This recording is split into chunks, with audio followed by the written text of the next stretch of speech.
Poor woman helps an elderly lady abandoned by her family. And months later, buys up all the land. Poor woman helps an elderly lady abandoned by her family.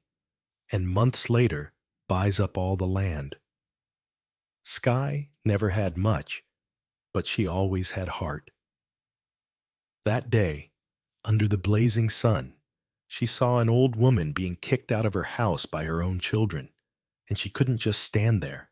What she didn't know was that this simple act of kindness would put her on a path to such a massive turnaround that even the powerful would have to bow to her. If you want to find out how this incredible story of justice and triumph ends, subscribe now to Momentos Escritos so you don't miss a single detail.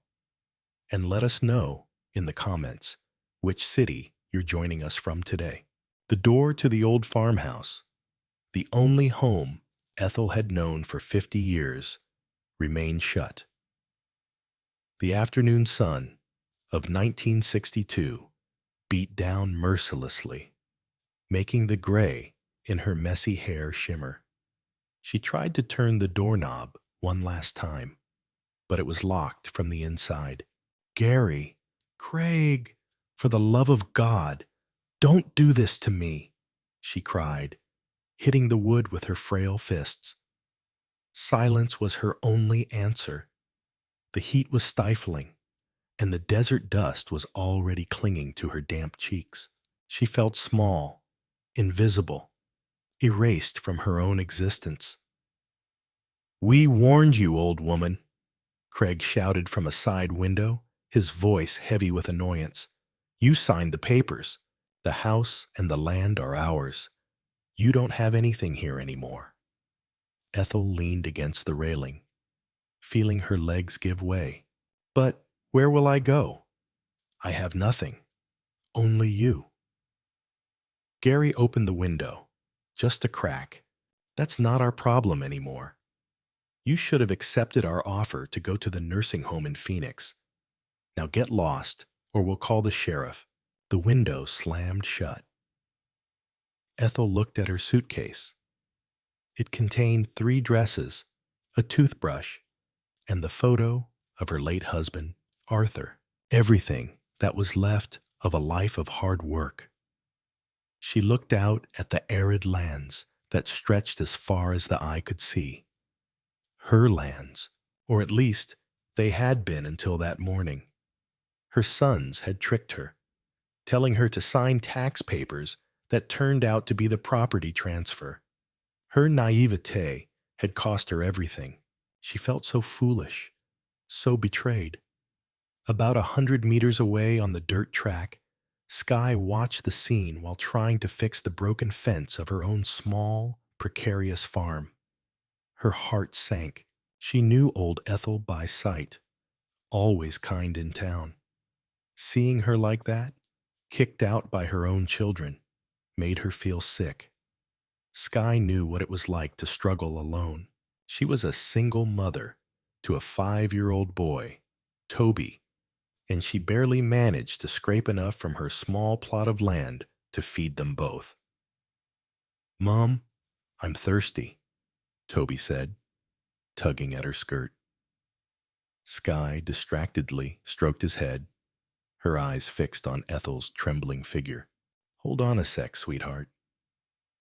She watched Gary and Craig walk out the back door, get into their ute, and drive off in a cloud of dust, without even looking back. They left their mother standing there under the blazing sun, as if she were an old piece of furniture that was no longer useful. Sky felt a cold rage run down her spine. She couldn't just stand by. Although she barely had enough for herself, she couldn't leave an elderly woman in that situation. "Stay here, Toby. Don't move," she told her son. Sky took a deep breath, wiped the sweat from her forehead with the back of her hand, and began to walk along the dusty path that separated her poverty from Ethel's despair. Each step was heavy, knowing she was getting into someone else's trouble, but her conscience wouldn't allow her to do anything else. As she got closer, she heard Ethel's choked sobbing. It was a soul-wrenching sound, a lament of absolute defeat. Skye swallowed, searching for the right words, though she knew no words could ease that kind of pain. "Mrs. Ethel," she said softly, her voice barely a whisper against the dry, desert wind. The old woman looked up, her eyes blurred by tears and confusion. Not recognizing her at first, Ethel was startled to hear the voice. She saw a young woman, thin, her skin weathered by the sun, in a worn cotton dress. "Who are you?" Ethel asked with a trembling voice, clutching her suitcase as if it were a lifeline. "I'm Skye, your neighbor. I live on the small farm down the road," she replied, vaguely pointing. I saw what happened. Are you all right?"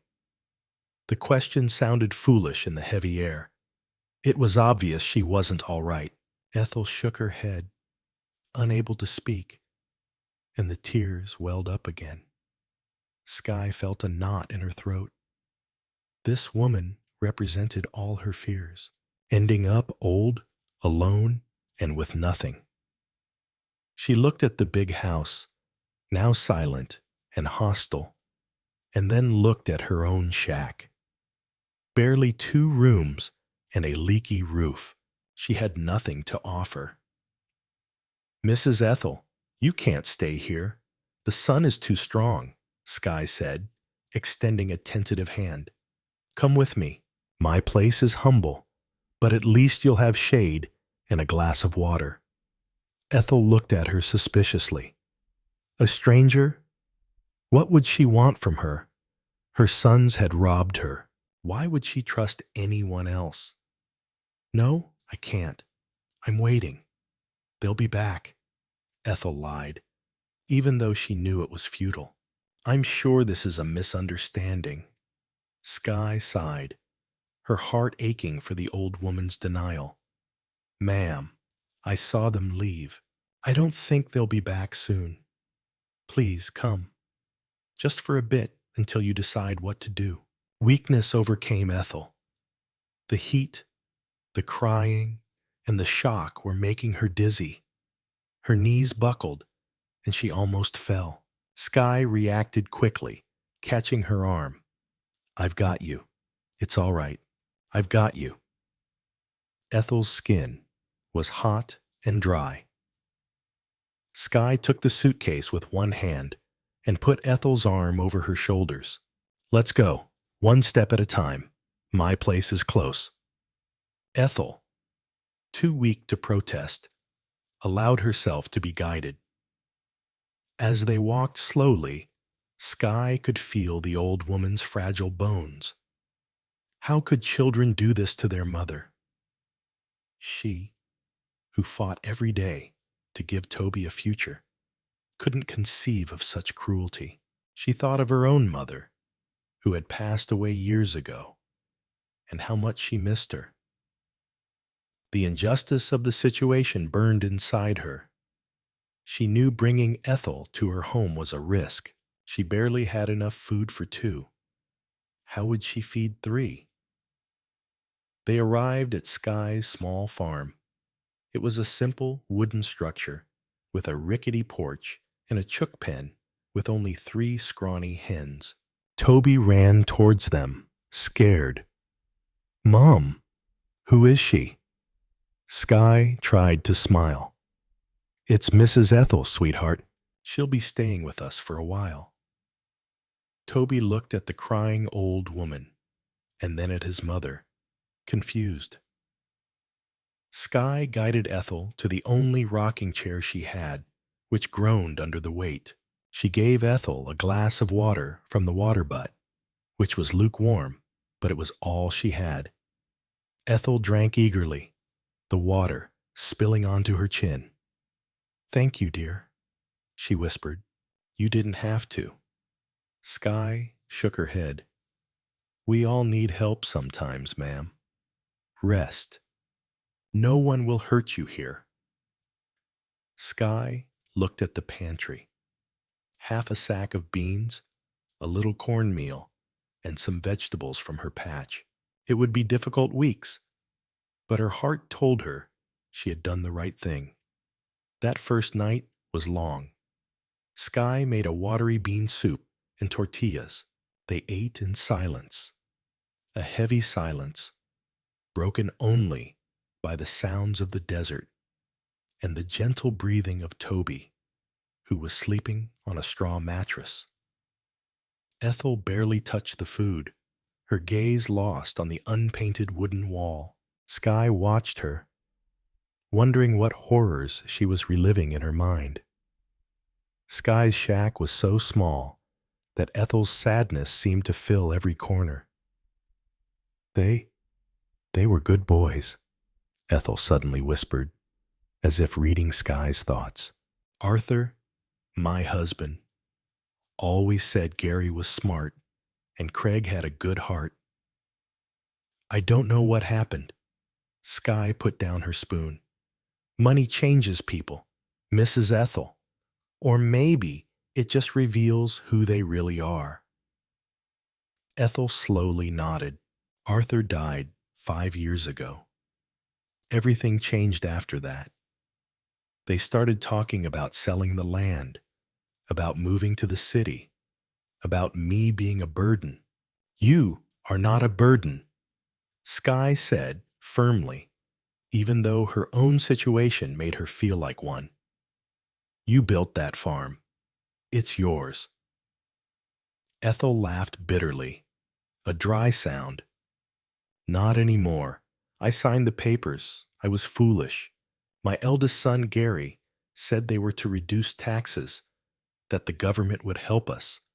I told him, Son, I can't read well. I just signed my name. I trusted him.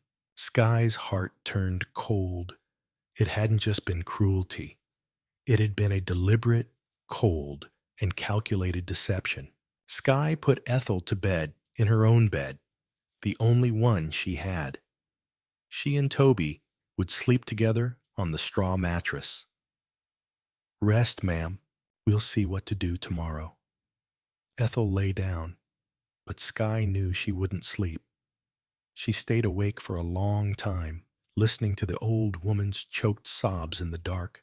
Outside, the wind howled softly, as if weeping with her. Sky wondered if she had made a mistake by bringing her in, not out of lack of compassion, but out of fear. What would happen if Gary and Craig came back? The next morning, Sky woke up before dawn. She found Ethel sitting on the porch, wrapped in a blanket, staring towards her old house. The distance was short, but it seemed like another world. I couldn't sleep, Ethel said. I feel like if I close my eyes, this will all be real. Sky sat down beside her, offering her a cup of hot, bitter, chicory root coffee. It is real, Mrs. Ethel, but you're not alone in this. Ethel looked at her, her eyes swollen. Why are you doing this, child? You barely know me. You barely have enough for yourself. Sky looked at her son, who was still asleep. Because I know what it's like to have no one. My husband left us when Toby was a baby. He went to California to look for work and never came back. I know what it's like to feel like the world is ending, but it doesn't end. There's always a new day. The words were more for herself than for Ethel.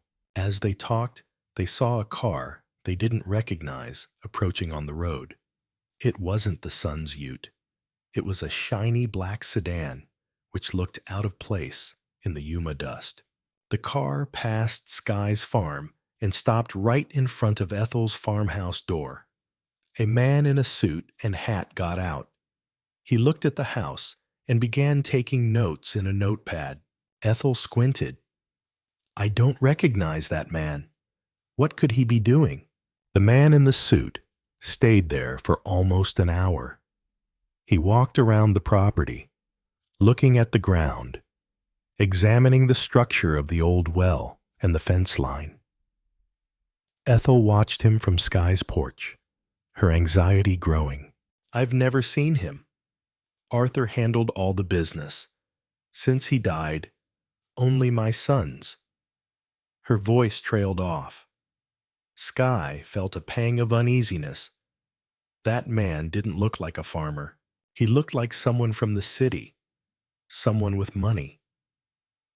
Finally, the man seemed satisfied. He got back into his car and drove away, kicking up another cloud of dust. The silence he left behind was heavy. Do you think they're selling it so quickly? Ethel asked, panic in her voice. Gary always said this land was worthless, that it was just dry dirt. Sky frowned. I don't know, ma'am, but people in suits don't visit worthless land. There's something we don't know. They decided to go to town the next day. Sky needed to sell the few eggs her hens had laid, and Ethel wanted to talk to Mr. Davies, the old town solicitor, even though she had no money to pay him.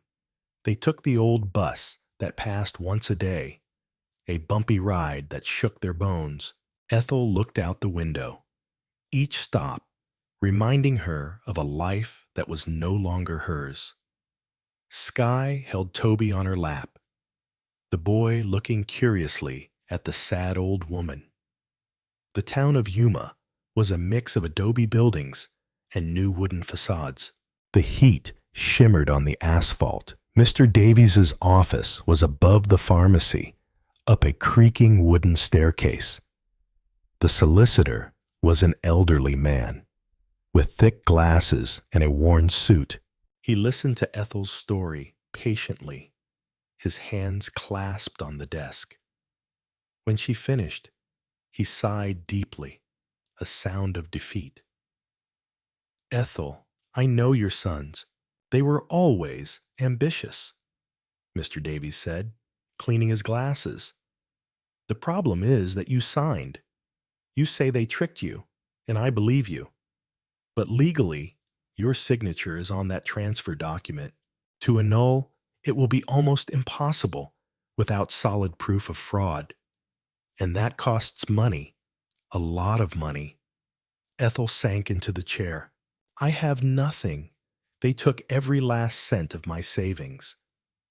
There's something else, the solicitor said, leaning forward.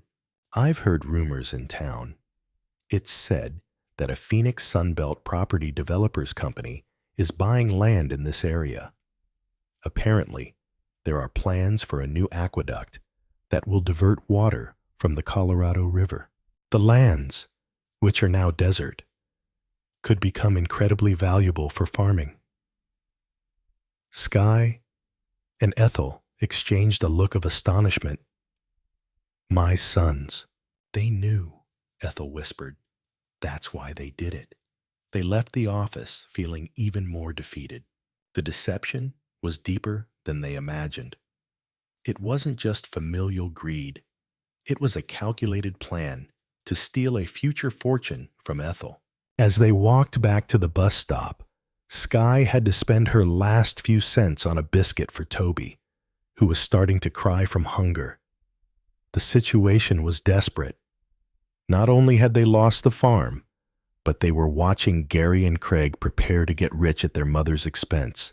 Meanwhile, 20 miles away, in a noisy city bar, Gary and Craig were celebrating. They were sitting at a dark table, with empty beer bottles piling up. Gary, the eldest, had a triumphant smile on his face. I told you, Craig, it was the perfect time. The old woman was soft. She trusted me. Craig nodded, though his enthusiasm was less. Still, Gary, leaving her on the road, felt awful. Gary slammed the table, making the beer jump. Felt awful? You know what feels awful? Being poor. Do you know how many years we've worked that ungrateful land while she treated us like kids? Dad left us tied to her. Now we're free, and soon we'll be rich." He showed Craig a paper he pulled from his pocket. It was a letter of intent from Sunbelt Property Developers. "The man in the suit this morning, he loved the property. He said the location is perfect for the new aqueduct." "How much did they offer?" Craig asked, his eyes gleaming with greed. Gary smiled. $100,000, and that's just the initial offer. He told me if the water access is confirmed, it could be double. Craig's mouth dropped open in amazement. It was a sum of money he couldn't even imagine. So many years of dust and drought, and now this. "But Gary, what about Mum? If she finds out, she'll out us." Gary's voice turned cold.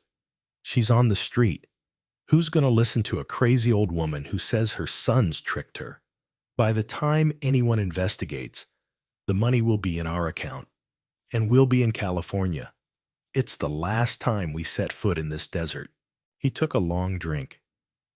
Their plan was perfect. They had used their mother's trust, her love for them, as a weapon to destroy her and enrich themselves. At that moment, Sky and Ethel were on the bus back to the farm. The ride was silent, each lost in her thoughts. Sky was furious. The injustice was so great that it was hard to breathe. She saw how her sons had lied to Ethel about the nursing home, how they had pressured her and finally deceived her.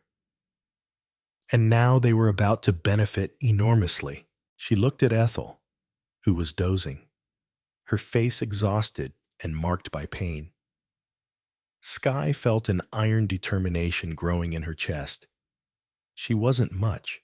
She was a poor single mother with a farm that barely produced. But she wasn't going to let this happen. She didn't know how, but she would find a way to help Ethel. It wasn't just about the land or the money. It was about basic human decency. It was about not letting cruelty win so easily. When they arrived at the shack, the sun was setting, staining the sky blood red. It seemed like an omen. Toby ran to hug her. "Did you bring me bread, Mom?" Sky gave him the last piece she had left. As she did, her eyes met Ethel's. In that moment, a silent alliance formed between the two women. They were two abandoned souls, one by her children, the other by her husband. And together, somehow, they would find the strength to fight. The days turned into a difficult routine. Sky worked the land from dawn, trying to save her meager tomato harvest, while Ethel stayed at the shack looking after Toby. The old woman turned out to be surprisingly good with the boy. She told him stories of the old days, taught him to make figures with river clay, and sang him old lullabies. Toby, who missed a grandmother figure, adored her. Seeing them together gave Sky a breather, but it also increased her anxiety. Food was scarce. Sky reduced her own portions, eating only one tortilla for dinner, so Ethel and Toby could eat a little more. Worry kept her awake at night. How long could they survive like this, Ethel noticed. "Child, I'm eating your food. I'm a burden to you, just like my son said," she said one night, her voice full of shame. Sky took her wrinkled hands. "Don't ever say that, Ethel. We are family now, and families look after each other." One afternoon, while cleaning the small box of mementos Ethel had brought, the old woman began to talk about her husband, Arthur. He loved that land. People thought he was mad for building so far from the river. They said the well would run dry. Ethel smiled sadly, but Arthur always said the land had a secret. "Our fortune isn't on the surface, Ethel," he'd tell me. It's underneath. Skye listened attentively. What secret, Mrs. Ethel? Ethel frowned, trying to remember. He never told me directly. He was a reserved man, but he was always obsessed with old maps and the original deeds. He would spend hours in the shed. My sons never had the patience for that. They only saw the dust. Suddenly, Ethel's eyes widened. The shed. My God, the shed! She stood up so fast she almost got dizzy. Skye, I have to go there. Skye looked at her in alarm. Ethel, we can't. It's dangerous. Gary and Craig might be there. No, they never go in there. It's full of their father's old junk. I have to go. There's something Arthur told me to keep. The urgency in her voice was undeniable. Skye knew it was crazy, but it was also the first spark of hope she had seen in the old woman's eyes. That night, they planned to go. They would wait until after midnight, when the moon was hidden. Skye would leave Toby asleep. It was risky, but Ethel insisted there was something in that shed that her sons hadn't found, something Arthur had hidden. Skye prepared an old torch and a small knife, just in case. Her heart pounded with a mixture of fear and strange anticipation.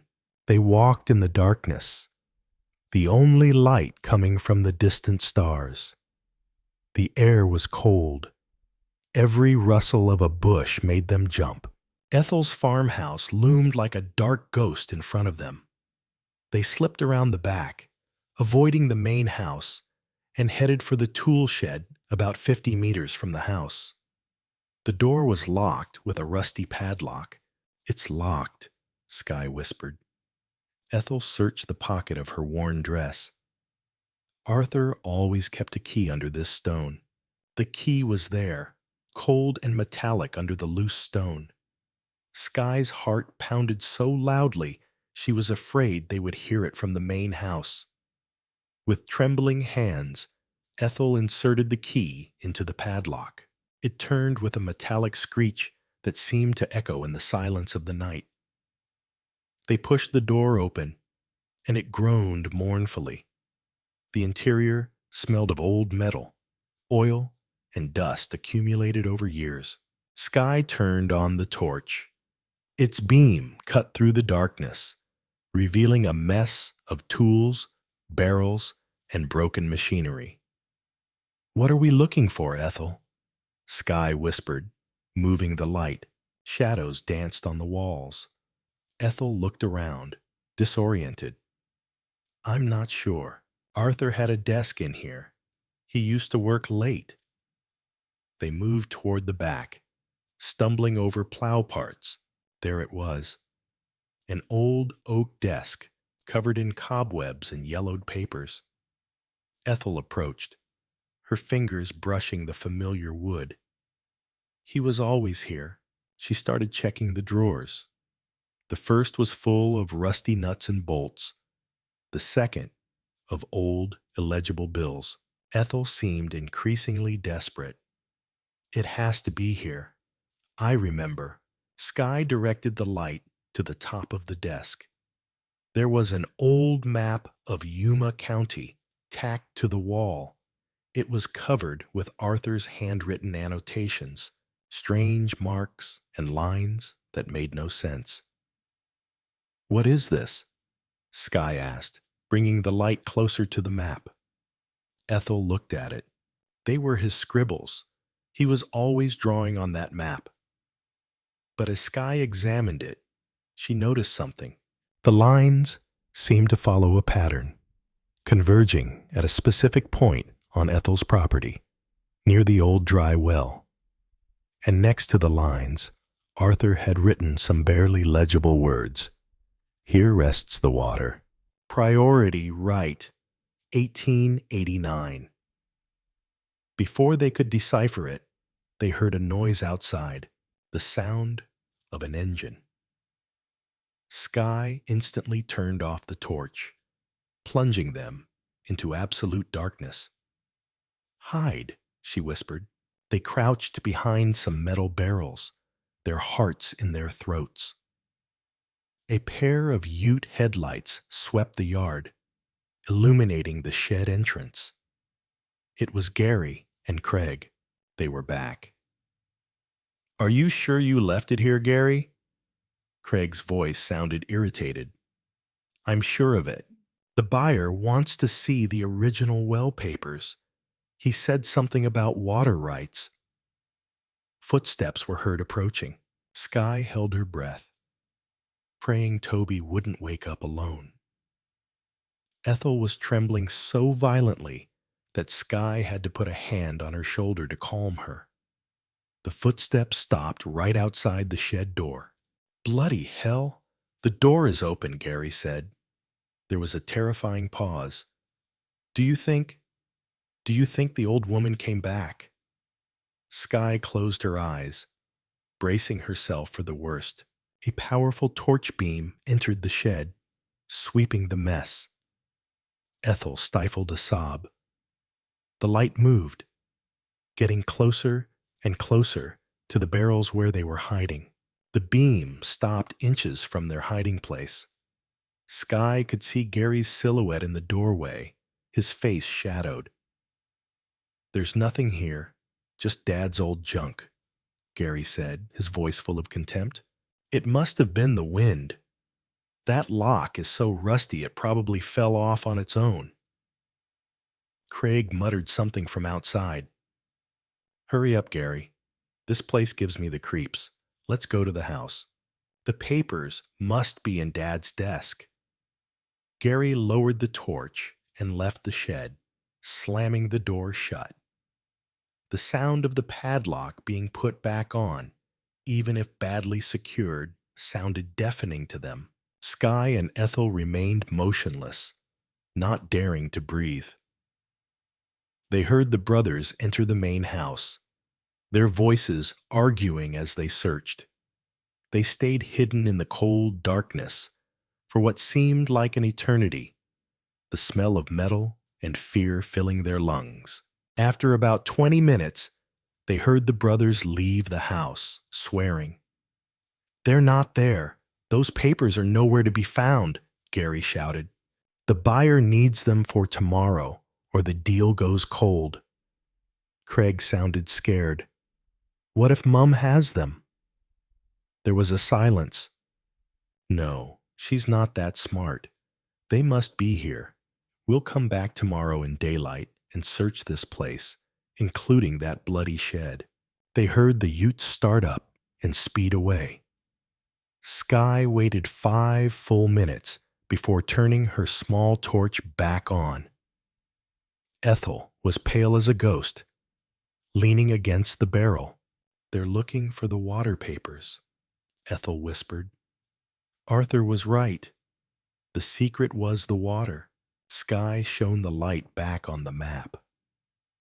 Priority right, 1889. What does that mean? "It means," Ethel said, her voice regaining some strength, "that my husband, or his grandfather, claimed the water rights to that well before anyone else in this valley, before the government divided the river." Skye understood the magnitude of it. In the Arizona desert, water was worth more than gold. If Ethel owned the priority rights to an underground aquifer, those lands weren't worth $100,000. They were worth millions. "But where are the papers, Ethel? They're looking for them." Ethel looked at the desk, then the drawers she had checked. She approached again, this time with a different look. She tapped the bottom of the top drawer. It sounded hollow. Skye used her knife to pry a small board at the bottom of the drawer. It was loose. Beneath it, in a secret compartment, was a tin box wrapped in oilcloth. With trembling hands, Ethel pulled it out. She opened it. Inside was a yellow document with official Arizona Territory seals dated 1889.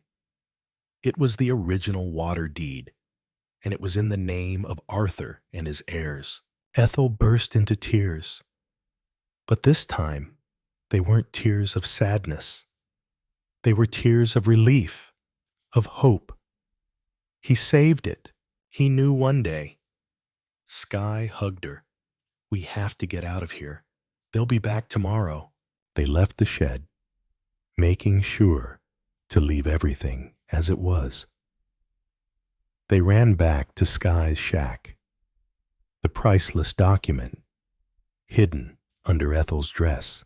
That night, for the first time in days, Ethel slept soundly.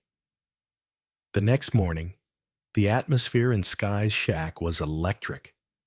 They had the evidence, the weapon they needed, but they didn't know how to use it.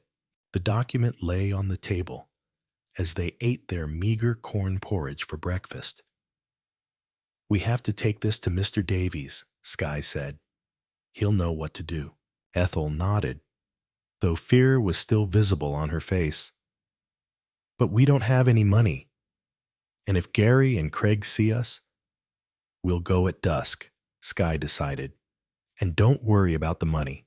When Mr. Davies sees this, she said, touching the paper, I'm sure he'll help us. They spent the day nervously. Every sound of a car on the road made them jump.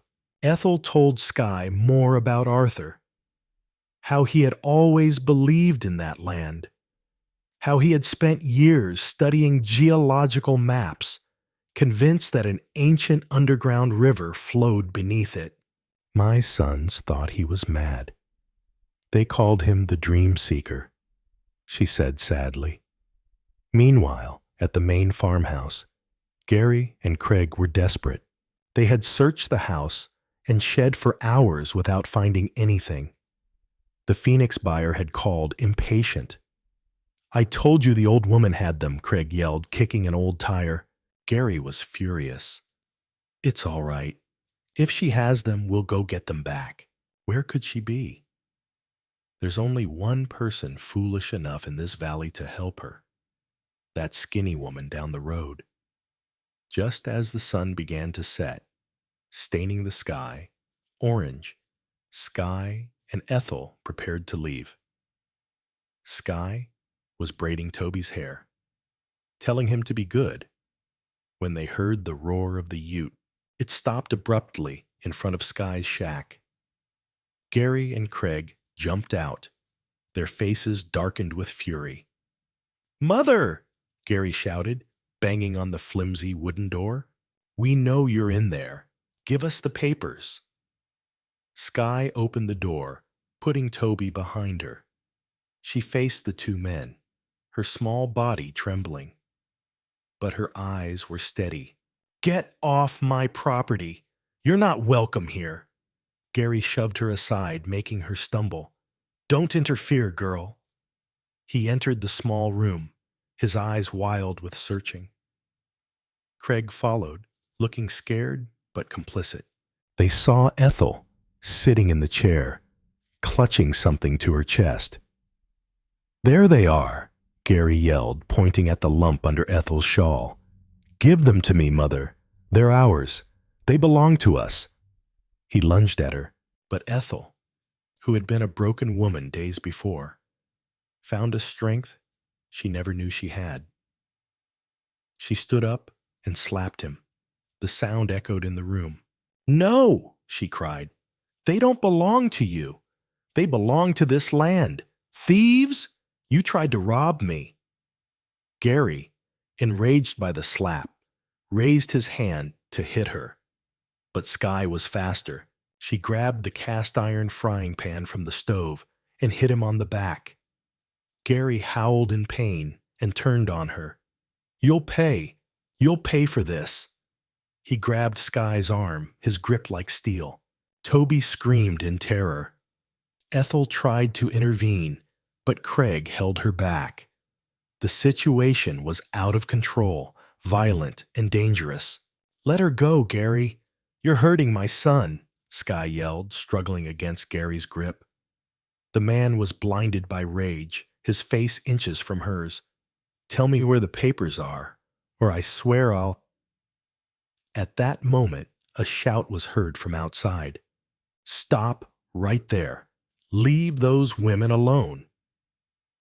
In the doorway stood Mr. Davies, the solicitor, and behind him, the county sheriff, a tall, imposing man with a shining star on his chest. Gary instantly let go of Skye, his face paling. Craig released Ethel, raising his hands. "Sheriff, thank God you're here," Gary said, trying to regain his composure.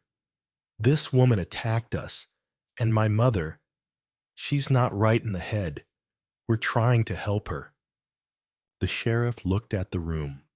Skye disheveled, Toby crying, Ethel trembling, and the frying pan on the floor.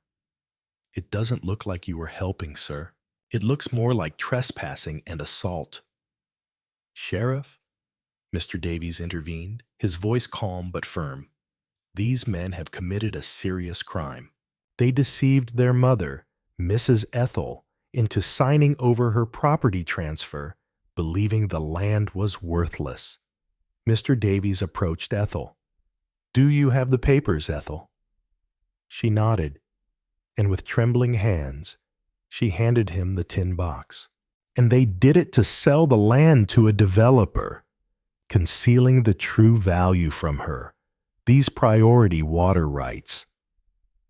The sheriff examined the 1889 document under the oil lamp light. He raised an eyebrow. "I've never seen one that old. This changes everything."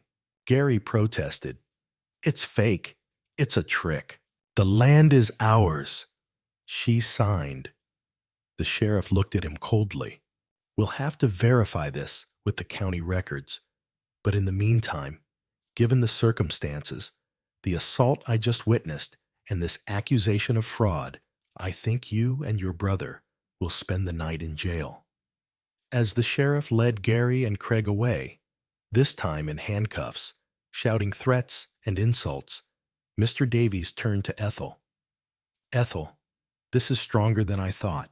With this document, not only can we annul the transfer for fraud, but you control the most valuable resource in this valley."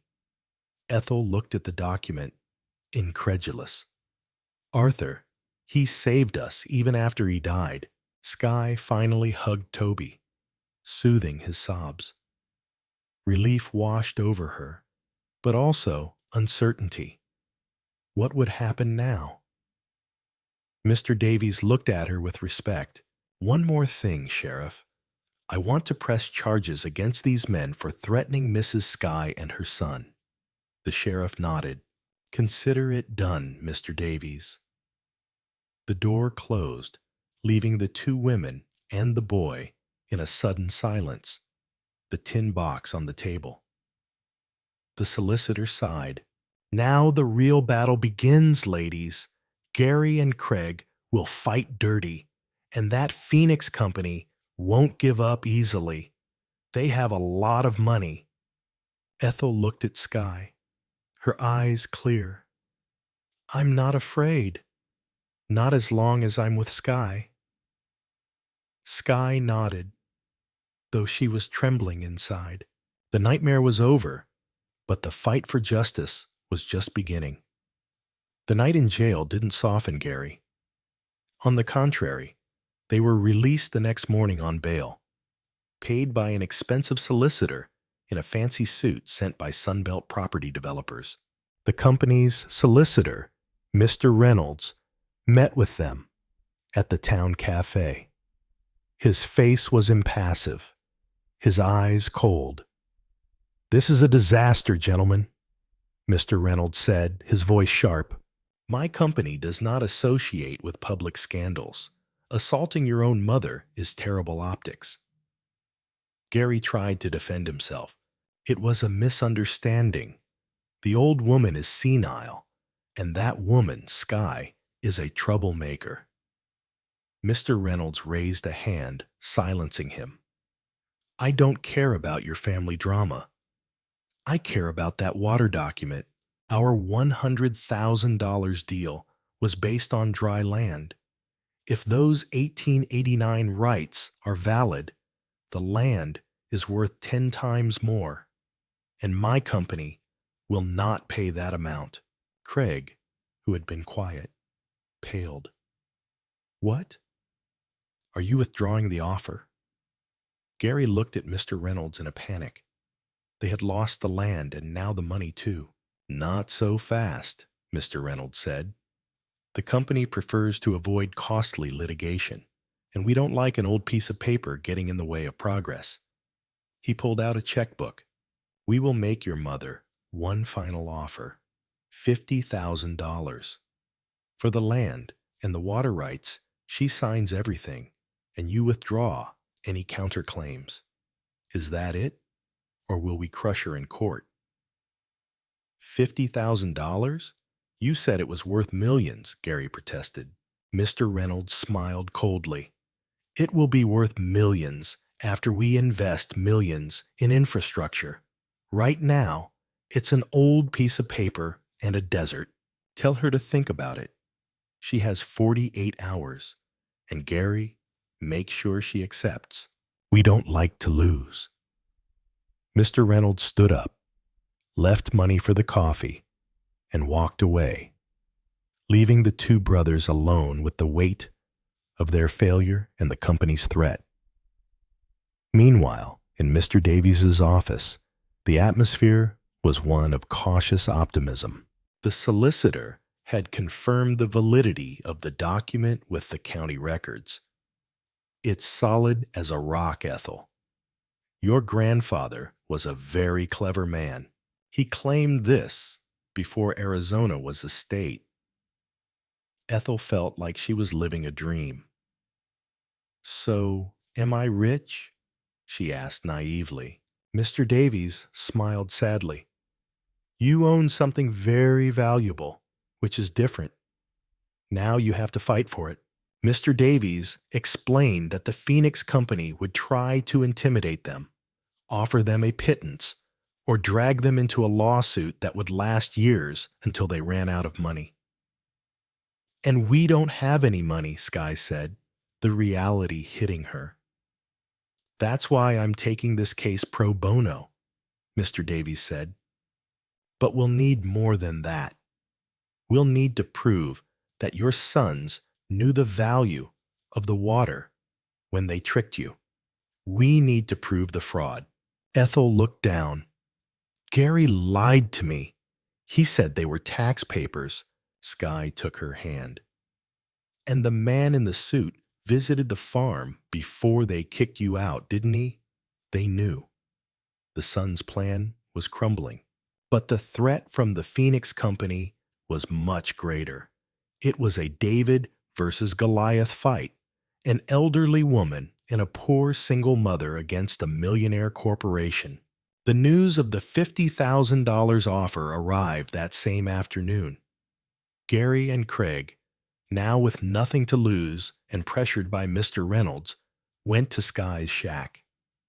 This time, they stayed on the dusty road, not daring to cross the broken fence. The sheriff had given them a severe warning. Mother, Gary shouted, his voice sounding forced, almost kind. We've talked to the company. They want to settle this peacefully. They're offering $50,000 for everything. Ethel and Sky came out to the porch. Toby hid behind his mother's skirt. Ethel looked at her two sons, their faces bruised by wounded pride. $50,000, she repeated. After you told me the land was worthless? After you threw me out like a dog? Craig stepped forward, pleading. Mother, please. It's a lot of money, more than we've ever seen. Take it. We can start over. Start over? Sky said, unable to contain herself. You start over with tainted money, and she's left with nothing? That land is worth millions, and you knew it. Gary glared at her. You shut up, you thief. You filled her head with lies. Ethel raised her hand. Enough, Gary. You don't have the right to yell at anyone anymore. Tell your Phoenix bosses that my answer is no. I will not sell your father's legacy for crumbs. Gary's face twisted with rage. You're making a mistake, you foolish old woman. You'll regret it. They will destroy you. You'll die as poor as this rat, he yelled, pointing at Sky. They got into the ute and drove off, leaving threats in the air. Ethel trembled, but stood firm. She turned to Sky. Child, what have we done? We just rejected more money than I've seen in my life. Sky hugged her. We did the right thing, Ethel.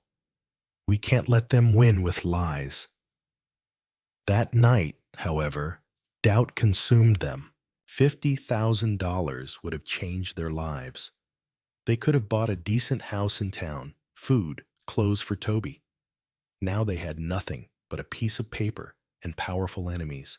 Sky's shack felt smaller and more fragile than ever. Mr. Davies visited them the next day. They told him about the offer and the threat. It was to be expected. His face was serious. Mr. Reynolds is playing dirty. Now they'll try to discredit you, Ethel. They'll say you're senile, that Sky is manipulating you to get the money. We have to prepare. The legal battle had officially begun, and the first move had been by the company. Mr. Davies explained the strategy. They needed to prove that the land could be irrigated.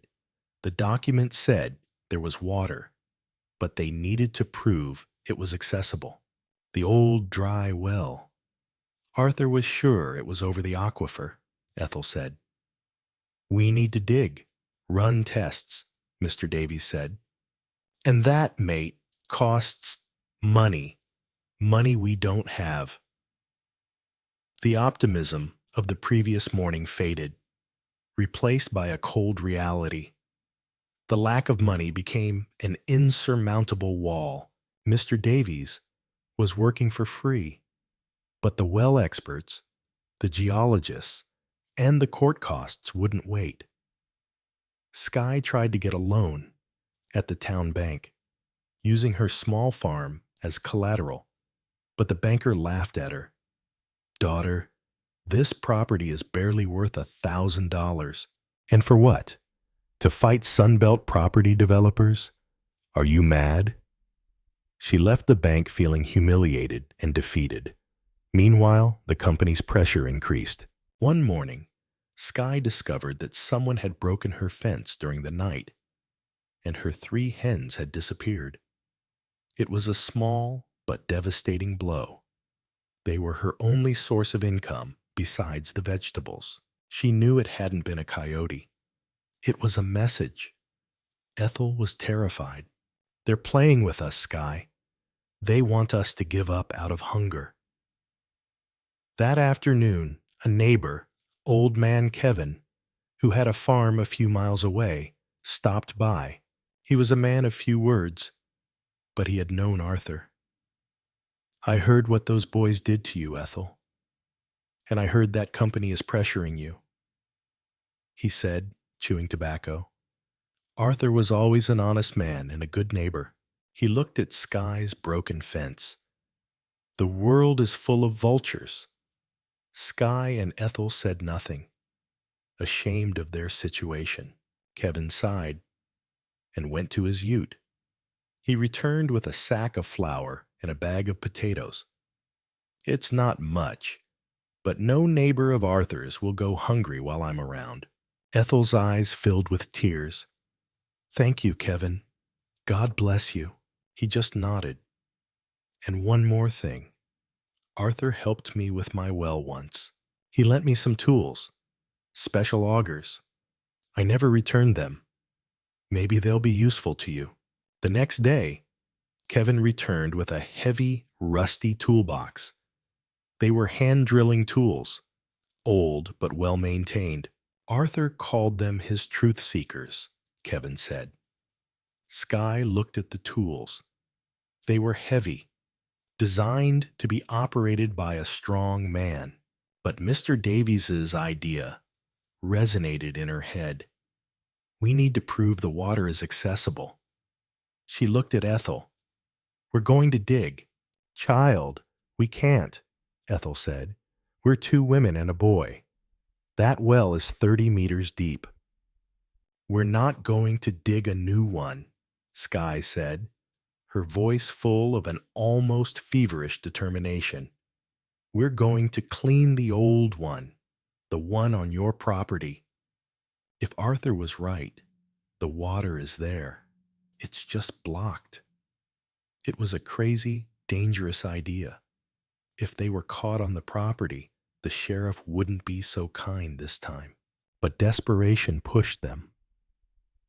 That night, they returned to Ethel's farm. Not to the shed, but to the old dry well, about 200 meters from the house, hidden by some shrubs. With Arthur's tools and Sky's torch, they peered into the dark abyss.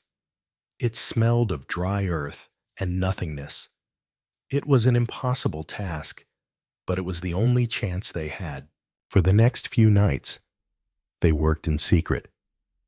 Sky did the heavy lifting, climbing down the rusty service ladder to the bottom of the well, while Ethel kept watch from above, ready to whistle if she heard anything. Toby slept in the shack, a constant worry on Sky's mind. The bottom of the well was filled with rubble, rocks, and sand that had accumulated for decades. Sky dug with a small shovel, filling buckets that Ethel pulled up with a rope. It was back-breaking, exhausting work. The air was stale, and the dust made her cough. Each night, they only managed to deepen the hole a few centimeters. "This is useless, Ethel," Sky said one exhausted night sitting at the bottom. "There's nothing here, just dust." Ethel from above tried to maintain hope. "Keep going, child." Arthur said it was close. He said the bedrock had shifted. Meanwhile, in town, Mr. Reynolds' smear campaign was working. People started looking at Sky with suspicion. She was an opportunist. Was she manipulating poor Ethel? Gary and Craig spread rumors, saying Sky had been a bad influence, that their mother was confused. Sky felt isolated.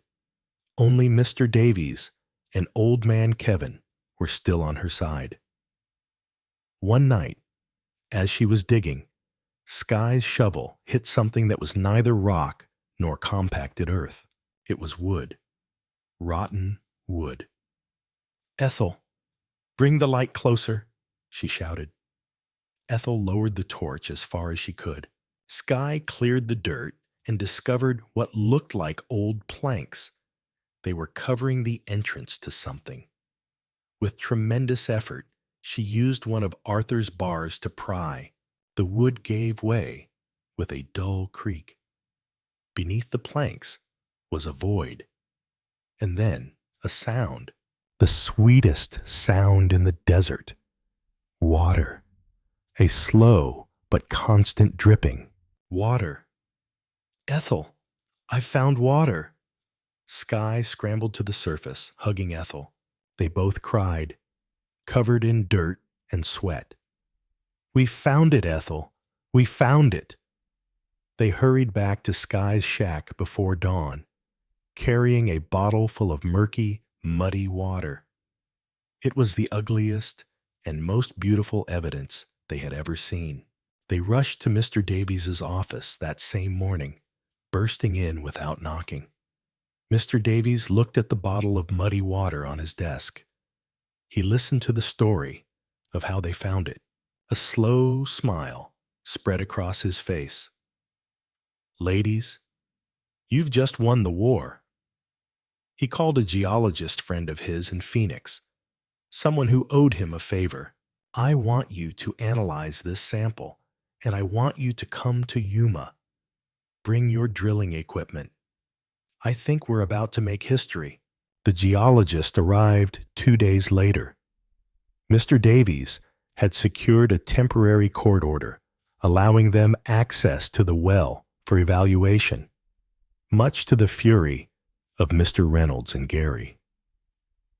The geologist, a pragmatic man named Dr. Evans, set up his equipment. Neighbors, drawn by the commotion, began to gather at a respectful distance. Gary and Craig watched from their ute, their faces grim. Mr. Reynolds was there too, arms crossed, talking to the sheriff. Dr. Evans worked for hours, taking soil samples, lowering equipment into the now exposed well.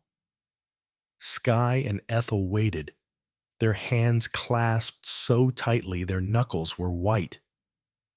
Toby played with a wooden truck at their feet, oblivious to the tension. The sun beat down hard. The silence was almost total, broken only by the hum of Dr. Evans's generator. Finally, Dr. Evans approached Mr. Davies, wiping his hands on a rag. "Well, Mr. Davies, it's fascinating." He led Mr. Davies, Sky, and Ethel to Arthur's map, which they had brought from the shed. This man, Arthur, wasn't mad. He was a genius. He didn't find an aquifer. He found an ancient underground river channel, a slow but massive flow of water, perfectly preserved. If this story of struggle and faith has touched you so far, leave your like and stay until the end, because what is about to happen is even more exciting. "What does that mean?" Ethel asked. Dr. Evans smiled. "It means, ma'am, that beneath your feet there is enough water to irrigate not only this farm, but probably half of the Yuma Valley for the next 100 years. And thanks to your 1889 document, you own every single drop." The silence was absolute. Sky felt her legs fail. Mr. Reynolds, who had been listening, quickly approached. "That's impossible. It's desert land. The state controls the water." Mr. Davies intervened. "Not this water, Mr. Reynolds. Pre-statehood priority rights are absolute. Your company was trying to buy millions of dollars for $50,000. Mr. Reynolds's face turned red. He turned towards Gary. "You two, I'll make sure you're sued for fraud." Gary and Craig, seeing that they had been tricked both by the company and by their own ignorance, tried to run. But the sheriff, who had heard everything, blocked their path. "I think we have enough to reopen that fraud case against you two. And this time, I don't think you'll make bail." As the brothers were led away, this time in handcuffs, Ethel only felt pity. The news spread like wildfire through Yuma.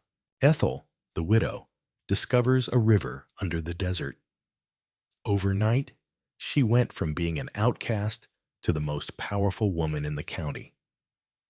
Sunbelt property developers withdrew its offer and faced a federal investigation into its land acquisition tactics. Mr. Reynolds was fired. The empire that Gary and Craig had tried to build on a lie had collapsed. But the victory brought new problems. Ethel was now the owner of a priceless resource, but she was still living in Sky's shack. She was overwhelmed. "Child, I don't know anything about underground rivers or business. I'm just an old woman.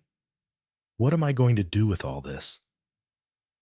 Sky, who had been quiet, processing the seismic shift in their lives, looked at her. "The first thing we're going to do," she said with a tired smile, "is go back to your house." Mr. Davies handled the annulment of the property transfer, which was quick, given the evidence of fraud and the arrest of Gary and Craig. A day later, Sky and Ethel walked down the dirt road together, this time towards the big house. The door that had been slammed in Ethel's face was now open. They went inside. The house was dirty, messed up by the brothers' desperate search. but it was hers. That night, they sat on the porch of the main farmhouse, watching the same sunset, but everything was different. It feels strange, Ethel said. It's my house, but it doesn't feel like home without you and Toby. Sky nodded. My shack feels empty too. They had spent weeks of hell together, forging a bond stronger than blood. They had become a family. You can't go back there, Sky, Ethel said, taking her hand. You and Toby belong here, with me. You saved my life. You gave me back my home. The least I can do is share it with you. Sky protested. Ethel, I can't accept that. People will say I did all this out of self-interest, just like your son said. Ethel laughed, a sound Sky hadn't heard before, loud and clear. Let them say what they want. We know the truth. Would you accept a stubborn old woman like yourself as your grandmother? Sky cried, this time tears of relief. And you? Would you accept a stubborn mother and a noisy grandson? They hugged on the porch, sealing their new family. They decided that Sky would manage the farm, not as an employee, but as a partner, and Ethel, with Mr. Davies's help, would manage the water.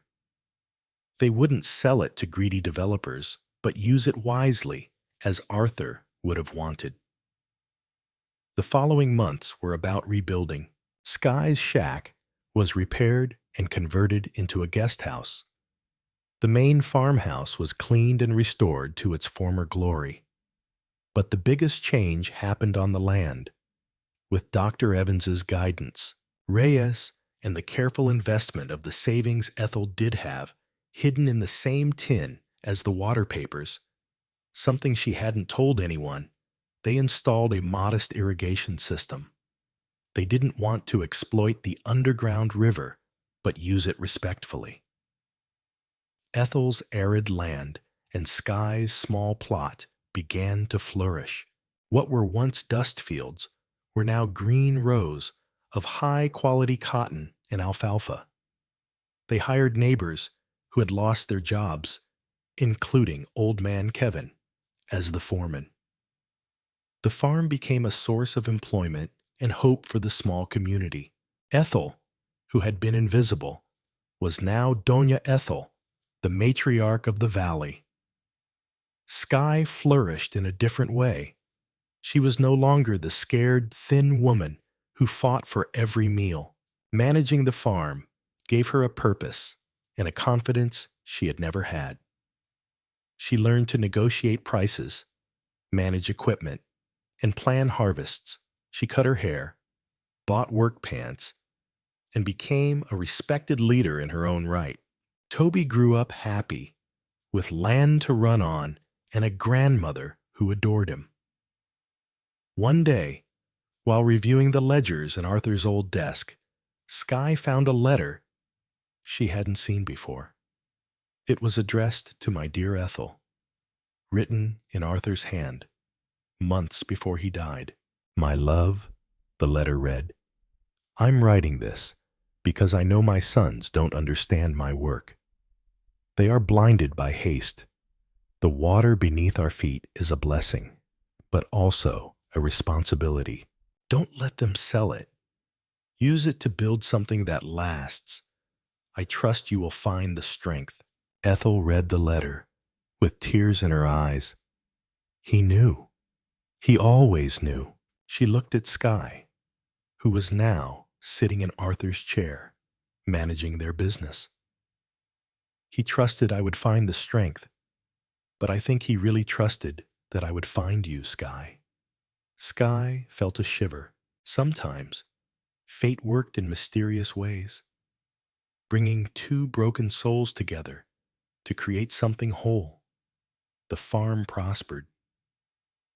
After 2 years, Hidden Waters Farm was the most productive in Yuma. Sky had saved every cent of her share of the profits. She had a plan. Ethel owned the land, But Sky wanted to build something of her own, something that would secure Toby's future forever. She had been watching the neighboring lands, the ones the Phoenix Company had tried to buy. The surrounding lands had fallen into disrepute. After Sunbelt, property developers collapsed under the investigations. The other farmers who had made preliminary deals were ruined. Their lands, mortgaged, and without the promised money, were being foreclosed by the banks, including the land that once belonged to Gary and Craig, which was now in the hands of the bank, as the mortgage they had taken out to pay their legal debts hadn't been paid. Sky saw an opportunity, not out of greed, but out of protection. She knew that as long as those lands were vulnerable, another Mr. Reynolds would arrive. She approached Mr. Davies. "I want to buy those lands, all of them, the ones surrounding Ethel's farm." Mr. Davies looked at her impressed. "Do you know how many acres that is, Sky? It's a fortune." Sky pulled out her ledgers. "I know exactly how much it is, and thanks to 2 years of record harvests, I think I can afford it." She went to the bank auction in Phoenix. She was the only woman in a room full of men in suits, developers, and land speculators who smelled blood. When the first lot was announced, Gary and Craig's former property, the bids were low. No one believed that land was worth anything without Ethel's water rights, but Sky knew something they didn't. She knew that Ethel's farm didn't need all the water it had. $50,000, Sky said, her voice clear and steady. The room fell silent. A man from Phoenix laughed. "What will a woman do with all that dust? 70,000, the man said. 100,000, Sky countered without blinking. The man looked at her, surprised by her audacity. The auction stopped. No one else bid. Sky bought the first lot, and then the second, and the third. Over the course of 3 hours, Sky, the poor single mother, bought all the land surrounding Ethel's farm. She spent every cent she had, getting into debt up to the limit. But when she walked out of that auction, she was the largest landowner in the Yuma Valley after Ethel. She returned to the farm that night, exhausted but triumphant. Ethel was waiting for her on the porch with a hot cup of coffee. "Well?" the old woman asked. Sky smiled. "Well, I think we now own the whole neighborhood." Ethel didn't seem surprised. "Arthur would be proud. You said you wanted to protect our land, and you did." Sky sat down beside her. "Not just ours, Ethel. Now we can offer the other farmers, people like Kevin, the chance to work these new lands with us. We can share the water, under fair contracts. We can build the community Arthur dreamed of." Their plans were set in motion. They created a water cooperative, offering access to Ethel's water, to the neighboring farms, now owned by Sky, in exchange for a fair share of the profits. The Yuma Valley began to transform. What was once a place of despair turned into an oasis of prosperity, all built on the foundation of honesty and community. Sky hadn't just bought land, she had bought a future for hundreds of people. Years passed. Toby grew up and became a young agronomist, educated at university thanks to the farm's profits, and returned to help Sky manage the empire they had built. Ethel grew old, but did so with grace and peace, surrounded by love. She saw Toby get married and had the joy of holding her great-grandson, whom they named Arthur. The house that had once been a place of betrayal was now filled with laughter. One day, Ethel received a letter. It came from the Arizona State Prison. It was from Gary. He had served his sentence for fraud. Craig had died in prison some years before, from an illness. Gary was being released on compassionate parole, and he wrote. He was sick. He had nowhere to go. He asked his mother, not for forgiveness, but for a place to die. Skye read the letter, and her first instinct was to burn it.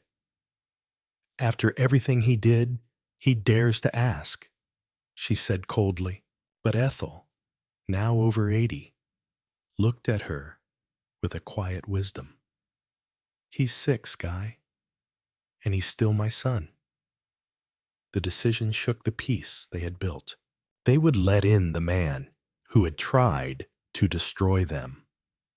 Ethel, you don't have to do this, Skye pleaded. You don't owe him anything. Ethel sighed. It's not about what he deserves. It's about who I am. I can't let him die on the street. I'm not like him. With a heavy heart, Skye accepted Ethel's decision. Gary arrived a week later. He was a shadow of the arrogant man she remembered. He was emaciated, gray, and consumed by cancer. Gary was settled in Skye's old shack, which was now the guest house. Skye made sure he had food, but she couldn't find a kind word in her heart. It was Ethel who sat with him. They didn't talk about the past, not at first, but one afternoon, as the sun set, Gary broke the silence. I'm sorry, Mother, he whispered, his eyes filled with tears of pain. I had so much rage, so much envy of Dad, and I blamed you. I'm sorry. Ethel took his skeletal hand. I know, son, I know. She forgave him, not for him, but for her, to free herself from the last vestige of pain. Gary died 3 weeks later, in the same bed where Ethel had slept the first night she was kicked out. His death brought no joy, only a quiet closure to a painful chapter. Gary's death seemed to free Ethel from her last earthly tie. A few months later, on a quiet spring afternoon, Ethel passed away in her sleep in a rocking chair on the porch, looking out at the green lands she had helped create. She held the photo of her husband Arthur in her hand. She died in peace, in her home, surrounded by the family she had chosen. Ethel's funeral was the largest Yuma had ever seen. Hundreds of people, farmers, workers, families who owed their livelihood to Hidden Waters Farm, came to pay their respects. Mr. Davies, now a retired old man, gave the eulogy. Ethel didn't just find water, he told the crowd. She taught us all about strength. She taught us that true wealth is not in the land, but in the kindness we show to others. Skye was left alone on the porch that night. The silence of the big house was deafening. Ethel had left her everything. The farm, the water rights, the house. She had legally named her my beloved daughter Skye in her will. Skye was now undoubtedly one of the wealthiest and most influential women in Arizona. But all she felt was the emptiness left by the old woman who had called her daughter. Toby sat beside her, now a grown man, with his own family. You miss her, don't you? Skye nodded, wiping away a tear. She saved me, Toby, in so many ways. Toby took her hand. You both saved each other, Mum, and you built all this. Her legacy is safe. Skye looked out at the vast lands stretching under the moon, all of them bought with the sweat of her brow and Ethel's faith. Years passed. Skye never remarried. Her life was filled with the farm, her son, and her grandchildren. She became Doña Sky, a just and respected matriarch, known for her generosity and business acumen. She followed Arthur's advice, using the water wisely, ensuring the valley prospered for generations. The story of the poor single mother and the abandoned old woman became a legend. One day, a young journalist from Phoenix came to interview her for an article about Arizona's founding families. They sat on the porch, having iced tea. Doña Sky, the journalist asked, you went from having nothing to owning all of this. What is the secret to your success? Sky smiled, her wrinkled eyes looking towards Ethel and Arthur's grave under an old mesquite tree. There is no secret, she said softly. It was never about buying land. It was about doing the right thing, even when it was hard. It was about seeing the value in someone the world had discarded. The journalist looked at her confused. Sky just smiled and looked at the horizon. And it was about, she added softly, having a glass of water ready for a thirsty stranger. Sky's decision to buy all the foreclosed lands was an act of faith. She had spent every cent of 2 years' profits, getting deeply into debt. Hidden Waters Farm was prosperous, but now she was responsible for almost triple the acreage. Ethel, though proud, was worried.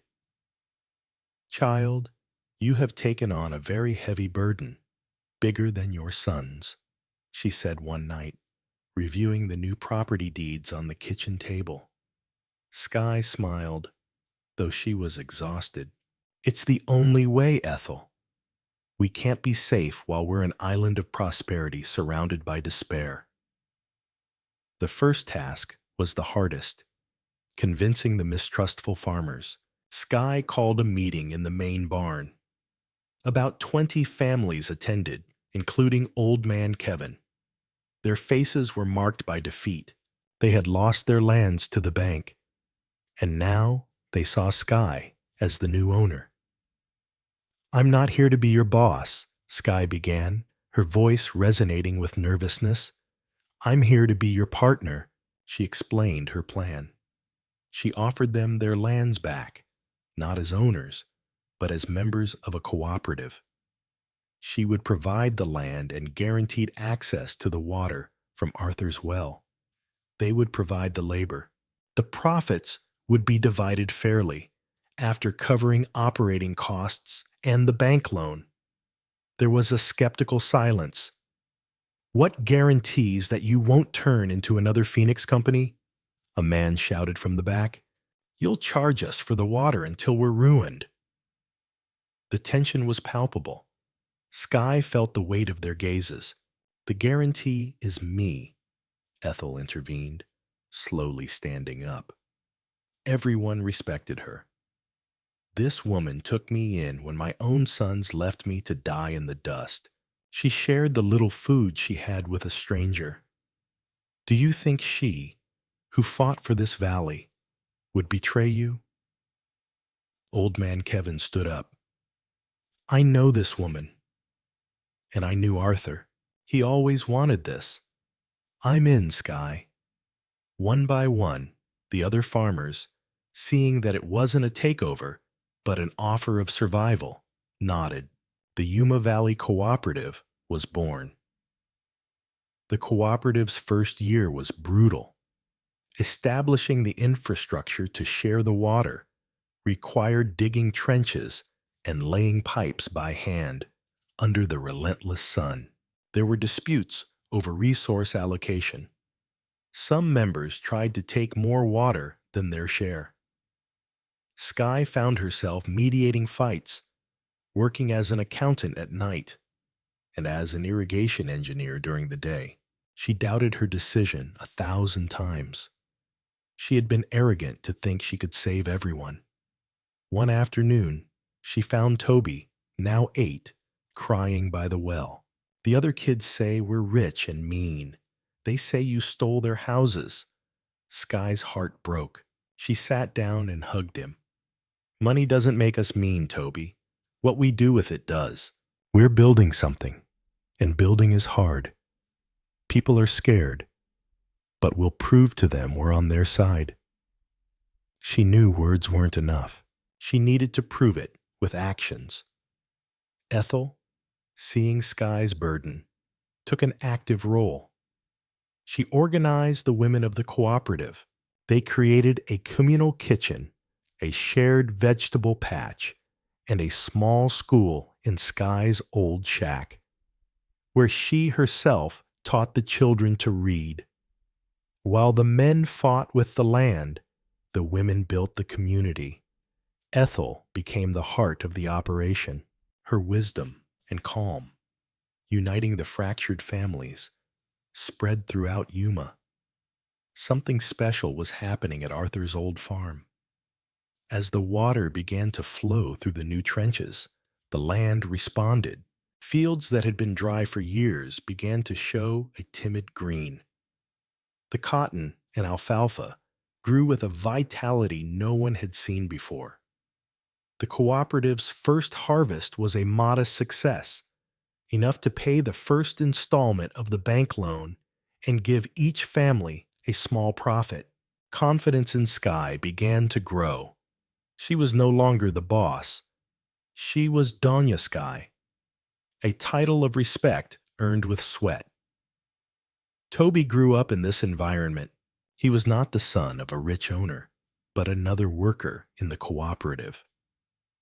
After his lessons with Ethel, he worked in the fields alongside Kevin, learning to repair equipment and understand the cycles of the earth. Ethel made sure he never forgot where they came from. Your mother fed you with beans and water, child. Never look down on anyone, she would tell him. Those lessons forged his character. Prosperity brought new eyes. Speculators from other parts of Arizona and California began to visit, impressed by the green oasis in the middle of the desert. They made offers to Sky to buy the entire cooperative, offers that would have made her incredibly rich. "Madam, you've done the hard work," an investor from Los Angeles said. "Sell to us now. Take a holiday. Enjoy your money." The offer was $5 million. Sky took the offer to the cooperative meeting. The barn was silent. $5 million. She could take the money and free everyone from debt instantly. She saw the faces of the farmers. She saw the fear of losing everything again. "This offer is for me," Sky said, "but the decision is ours. If I sell, all of you will receive a generous sum. But this man will own the water, and you will once again be employees." Old man Kevin stood up again. "Doña Sky, 5 years ago I was a ruined man. I was going to lose my farm. Now my son works with me. My grandchildren eat every day. What we have built here is priceless." He turned to the crowd. "We are not for sale." A roar of approval filled the barn. Sky tore up the offer letter in front of everyone. They had chosen independence over easy wealth. Ethel, watching from the side, cried with pride. The news that a small cooperative of poor farmers had rejected $5 million became a state legend. Mr. Davies, now semi-retired, used the story to help other communities fight against large water corporations. Hidden Waters Farm became a symbol of resistance, but as they celebrated their moral victory, a shadow from the past approached. One day a letter arrived in the mailbox. It wasn't addressed to Sky, but to Ethel. The postmark was from the Arizona State Prison in Florence. Sky felt a chill. Ethel opened the letter with trembling hands. It was from Gary. He had served 10 years of his sentence for fraud and was gravely ill. Prison doctors gave him a few months to live. He had been granted compassionate parole, and he wrote, He was sick. He had nowhere to go. He asked his mother, not for forgiveness, but for a place to die. Sky read the letter, and her first instinct was to burn it. No, she said, crumpling the letter. Absolutely not. This man tried to starve us out. He threw you on the street. He let his thugs steal from us. And now he wants to come back to our home? Ethel was pale, sitting in her rocking chair, looking at the horizon. She didn't say anything for a long time. The farm, which moments before felt so safe, now felt invaded again. He doesn't know this place, Ethel. Sky continued, her voice trembling with rage. We built this. With sweat and tears. He has no right to come here and taint it with his presence. What will we say to the cooperative people? That we are harboring the man who tried to steal their water? Sky paced the porch, her mind racing. I'll call the sheriff. He can't come near. Sky, Ethel said finally, her voice barely a whisper. What kind of people would we be if we let him die alone in a ditch? Sky stopped. What? After what he did? He would have let you die in a ditch. I know, Ethel said, and that's what makes us different from him. It's not about him, child. It's about us. I can't have peace in my heart knowing that my son, my blood, died without dignity, no matter how much he hurt me. The argument lasted for days. It was the first real fight they had ever had. Sky felt it was a betrayal of everything they had built, a risk to Toby, an insult to Arthur's memory. Ethel felt it was her final duty as a mother, a test of her own faith and capacity for forgiveness. Forgiveness is not for him, Sky. It's for me, so I can be free, Ethel pleaded. Finally, Sky relented, her heart heavy and full of resentment. All right, Ethel, for you, but he won't stay in this house. He'll stay in the old shack, and I'll look after him. You don't need to be near him. Ethel nodded, tears streaming down her cheeks. Thank you, child. It's the last thing I'll ask of you. Sky knew she was making a mistake, but the love she felt for Ethel was stronger than her hatred for Gary. Gary arrived a week later on a prison bus. Sky went to pick him up alone in town. When he got off, she barely recognized him. The arrogant, strong man who had threatened her was gone. In his place was a walking skeleton, gray and stooped, who coughed with every step. He carried all his possessions in a paper bag. He didn't look up. The ride back to the farm was in a sepulchral silence. Sky settled Gary in the old shack, the same shack where she and Toby had lived, the same one that was now a small school. They had to move the children's desks. So this is where you lived, Gary said, his voice raspy as he looked at the bare walls. It's better than I deserve. Sky just nodded. Here's food, water. There's a bell. Ring it if you need something urgent. I'll come 3 times a day. She left without saying anything else.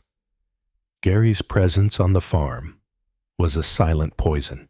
The cooperative members were furious. Donya Sky, how can you bring that devil here? Kevin told her. Sky had to confront them. It's Donya Ethel's decision. The man is dying. He's not a threat to anyone. But trust was affected.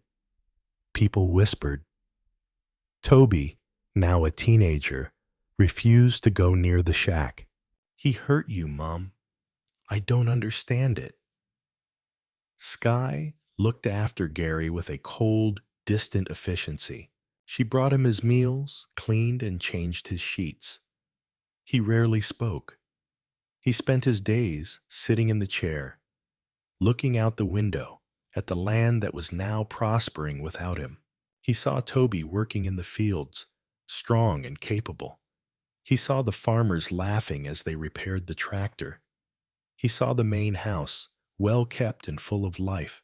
He was witnessing the paradise he had lost through his own greed. Ethel, against Sky's wishes, began to visit him. At first, she only sat on the shack's porch while he was inside. They didn't speak. But one day, Ethel went in with a plate of hot soup, the same bean soup Sky had given her that first night. "Eat, Gary. You're too thin," she said. He looked at her, his sunken eyes filled with an emotion that wasn't rage, but shame. He refused to eat. "I can't, Mother." "Not from your hand. You have to eat," she insisted. "No, you don't understand," he whispered, and for the first time he broke. "I'm sorry, Mother. I'm so sorry." He collapsed, weeping, a dry, painful cry that shook his fragile body. "I threw you out, my own mother, for money and for nothing. I lost everything. Craig is dead. And look what I am." Ethel sat beside him on the sour-smelling bed and stroked his thinning hair. "I know, son. I know everything." She didn't say, "I forgive you." She didn't say, "It's all right." She just sat with him while he wept for the sins of his life. Sky, who had arrived with the medicine, watched the scene from the doorway, hidden. Her heart, which had been so hard, felt a pang of something that wasn't hatred. It was a deep, overwhelming pity. Gary ate the soup. It was the first real conversation they had. Over the next few weeks, Ethel spent hours with him. Gary told her about prison, about the fear, about how greed had consumed him since Arthur died, always feeling inferior to his father's shadow. "He only saw the water," Gary said. "I only saw the money. I was a fool." Ethel listened, allowing him to empty his soul before it was too late. Ethel's act of forgiveness, although private, seemed to have an effect on the entire farm. The tension eased. The cooperative members, seeing the old woman's devotion, softened their stance. They began to leave small offerings on Gary's porch. A little fresh fruit, a flower. It wasn't for him, it was for her, for Doña Ethel, whose compassion was as vast as the water that lay beneath their feet. Sky changed, too. She stopped feeling rage. She no longer saw Gary as the monster who had threatened her, but as what he was, a pathetic, dying man who had wasted his life. She continued to care for him, but her touch became gentler. They even exchanged a few words. "Why? Why are you doing it?" he asked her one day as she changed his bandages. "Why are you still here?" Sky looked at him. "Because your mother asked me to. And because I'm not afraid of you anymore, Gary." One night, Gary had a respiratory crisis. The bell rang frantically. Sky ran to the shack. She found him on the floor, struggling to breathe. She picked him up, holding him in her arms. "Help me," he gasped. Sky held him, rocking him gently, like she did with Toby when he had nightmares. "It's all right. Rest. Don't fight anymore," she whispered to him. Ethel entered and knelt beside them, praying softly. Gary died there on the floor of the shack, held by the woman he had despised the most. They buried him in an unmarked corner of the town cemetery, away from Arthur and Craig. Only Sky and Ethel attended. When they returned to the farm, The air felt lighter. The last ghost had been exorcised. Ethel sat in her rocking chair and looked at Sky. "Thank you, child. I know that was the hardest thing I've ever asked of you." Sky took her hand. "You taught me what true strength is, Ethel. It's not fighting. It's knowing when to forgive." Gary's death seemed to free Ethel from her last earthly task. She had recovered her home. She had built a community. She had seen her son find a glimmer of redemption in his last moments. Her work was done. She aged gracefully over the next few years. She saw Toby go off to the University of Agriculture in Tucson, the first from the cooperative to do so. She saw the farm become a model of sustainable agriculture. One spring afternoon, several years later, Ethel was sitting on her porch at almost 90 years old. Sky was beside her, reading the county newspaper. "It's a beautiful day," Ethel said softly, her eyes looking out at the green lands. "The most beautiful I've ever seen." Sky smiled. "Yes, it is. Do you need anything? Some tea?" Ethel didn't respond. Sky looked at her. The old woman was smiling, her head tilted slightly, her eyes closed. She held Arthur's old photo. She was gone. Ethel passed away peacefully in her home, surrounded by the prosperity that had been born of tragedy. The woman who had been abandoned in the dust died as the queen of a green valley. Sky held her, weeping not with sadness, but with gratitude for every moment they had shared. The loss was immense, but Ethel's legacy was indestructible. Ethel's funeral was an event that paralyzed Yuma County. Hundreds of people attended, from the cooperative members to state politicians. They came to honor the woman who, with a simple act of kindness from a stranger, had changed the destiny of an entire valley. Old Mr. Davies, now a retired old man, gave a brief speech. People look for fortune in gold or oil. Ethel taught us that true fortune is found in water and in compassion. She taught us to care for both. Sky found herself alone in the big house for the first time. The silence was overwhelming. Ethel had left her everything in her will: the house, the original property, and most importantly, Arthur's water rights. She had named her my beloved daughter, Sky. Toby, who had returned from university for the funeral, hugged her. "She made you her family, Mum, legally." Sky wept in the arms of her son, the man he had become. Sky's grief transformed into determination. She was now the sole guardian of Arthur and Ethel's legacy. The speculators and big corporations, learning of Ethel's death, reappeared, thinking the daughter would be easier to pressure. The same Los Angeles investor who had offered $5 million returned. "Madam, my condolences. Now that you are alone in charge, perhaps an offer of $10 million would be more appropriate." She met him in the same office where Mr. Davies had defended her years ago. Sky was no longer the thin, frightened woman. She was Doña Sky, dressed simply, but with undeniable authority. She listened to the offer in silence. Then she pulled out the cooperative's ledgers. "Sir," she said, "last year, our cooperative generated $12 million in net profits. We paid off our loans. Every family owns their home, and our children go to university." She leaned over the desk. "You see, you are not trying to buy a farm. You are trying to buy a town. And my town is not for sale.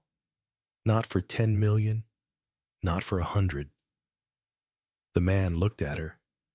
realizing he was not dealing with a simple farmer, but with a force of nature. He left Yuma and never bothered her again. Sky had secured the valley's future.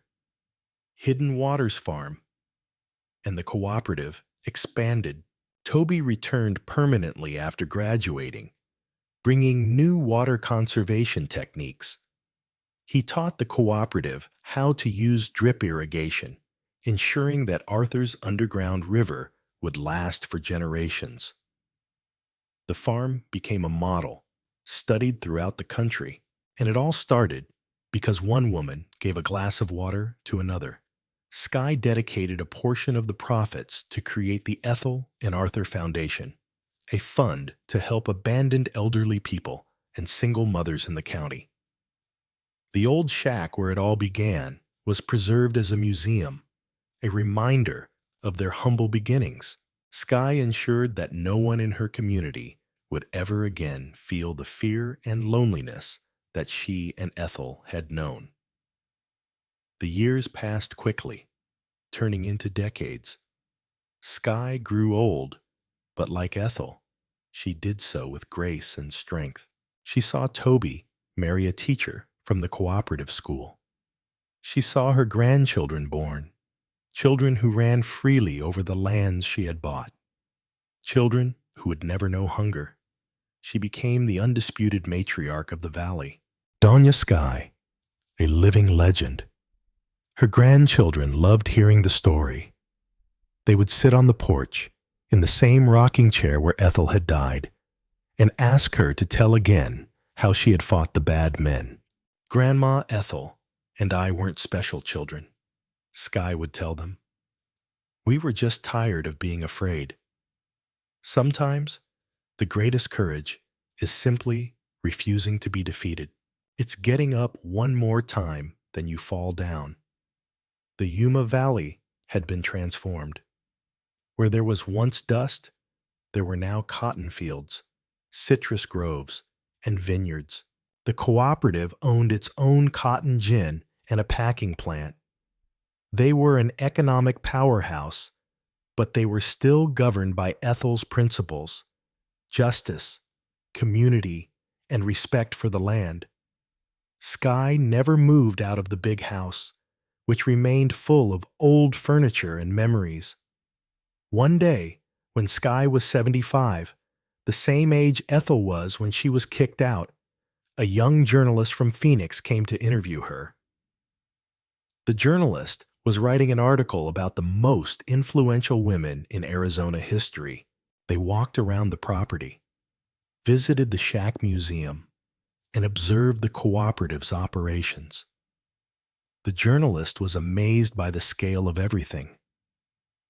Doña Sky, the journalist said, as they sat on the porch with a glass of lemonade, you went from a single mother in extreme poverty to owning all of this. You bought all these lands. It's an incredible story. What would you say was the secret to your success? The question echoed another time. Sky smiled, her wrinkled eyes looking out at the green horizon. Success is a strange word, Sky said softly. I wasn't looking for success. I was looking for security for my son. I was looking for justice for a friend. She paused, remembering Ethel's face, crying on the porch. People think this story is about buying land. They're wrong. The journalist looked at her confused, her pen ready. Then what is it about? Sky looked at her own hands, wrinkled and stained by the earth, so similar to how she remembered Ethel's. It was never about the land. It was about the water. The journalist nodded. The water you discovered, of course. Sky shook her head. No, it was about a simple glass of water, the one I gave Ethel that first day. Everything you see, all of this, all grew from that simple act of kindness. That was the real beginning of our fortune. The journalist was profoundly moved by the answer. The article she wrote didn't focus on Sky's wealth, but on her philosophy. It spoke of how a small act of compassion in the darkest moment had irrigated the desert and created a legacy. The story of the glass of water inspired people beyond Arizona.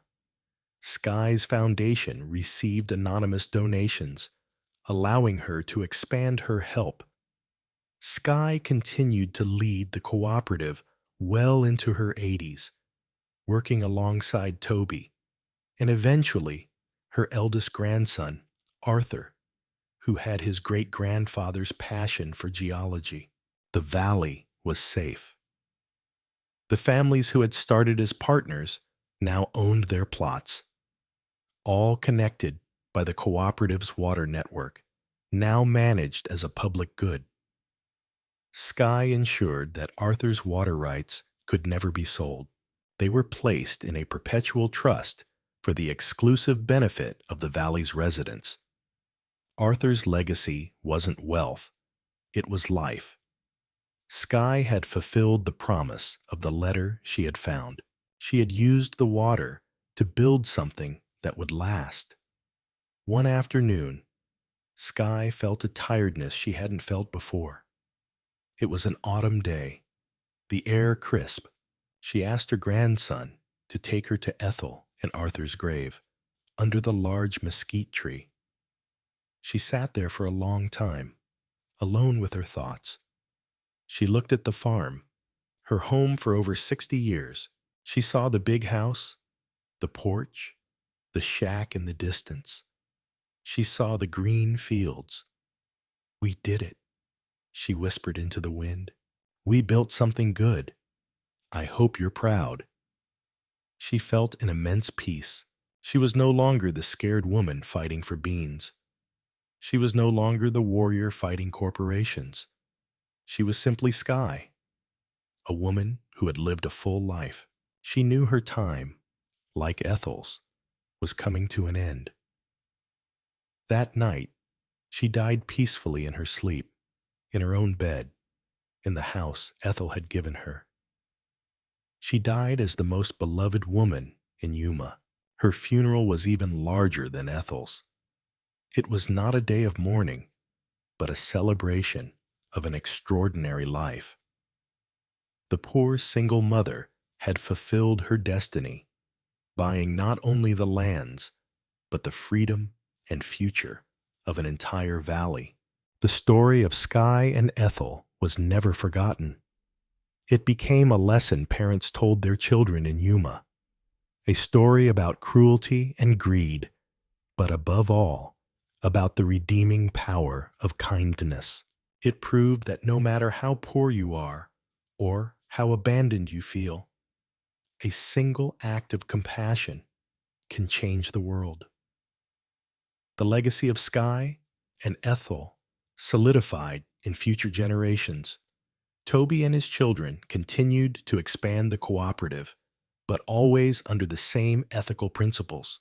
Hidden Waters Farm not only sold cotton and alfalfa, it sold a business model based on community.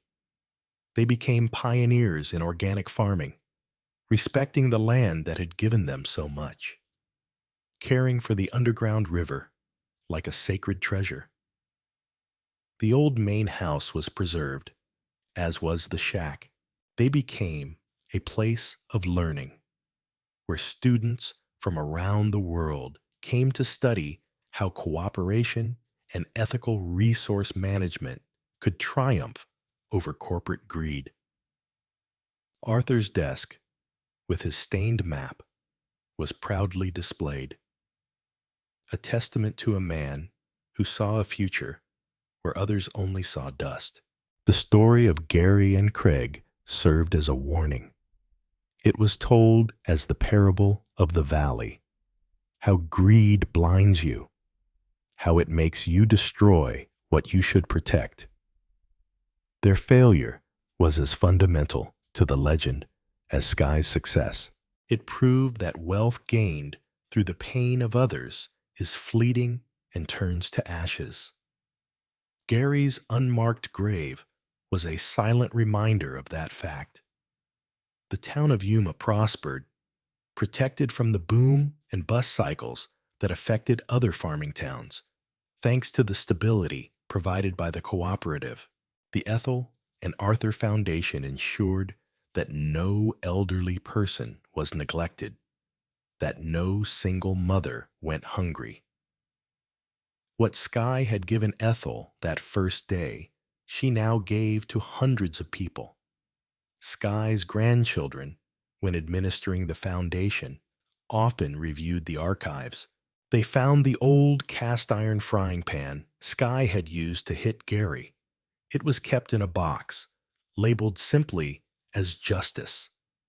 They found the bottle of muddy water from the well, now dry, labeled as Hope.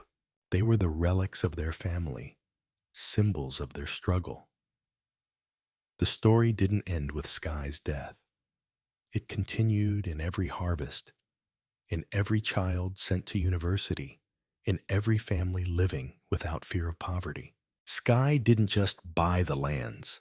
She redeemed them, cleansed them of Gary and Craig's sin of greed, and consecrated them with Ethel's compassion. The title of the story was true, but incomplete. The poor woman didn't just buy the lands. She built a world. Thus concludes the story of Hidden Waters Farm. It began with an act of unimaginable cruelty, two sons throwing their mother into the desert, but it ended with an act of kindness that flourished, turning dust into a paradise. Ethel, who had lost everything, recovered. It multiplied, not in money, but in love and family. And Sky, the single mother who had nothing, gained everything, not by luck, but by her indomitable courage and her compassionate heart. The land of Yuma would remember forever. It would remember Arthur, the dreamer who trusted the hidden water. It would remember Gary and Craig, the warning of what happens when the heart dries up. It would remember Ethel, the symbol of forgiveness and resilience. And above all, it would remember Sky, the woman who proved that you don't need to be rich to have courage, and that, sometimes, the most powerful act is simply offering refuge from the sun. The farm still stands there today, a green testament that kindness is the greatest investment. The descendants of Sky and the cooperative families still work the land together. The porch of the big house still stands, with Ethel's old rocking chair, which still moves gently with the desert wind, as if she and Sky were there, watching over the valley they saved. Their legacy is not written in the property deeds, but in the hearts of the people of Yuma. It is a legacy that proves that true fortune is not measured in acres, but in the number of lives you can touch. It is proof that even in the driest desert, compassion can bring forth a river. This story teaches us about the power of kindness. If it has moved you, please comment the word justice to honor the legacy of Sky and Ethel.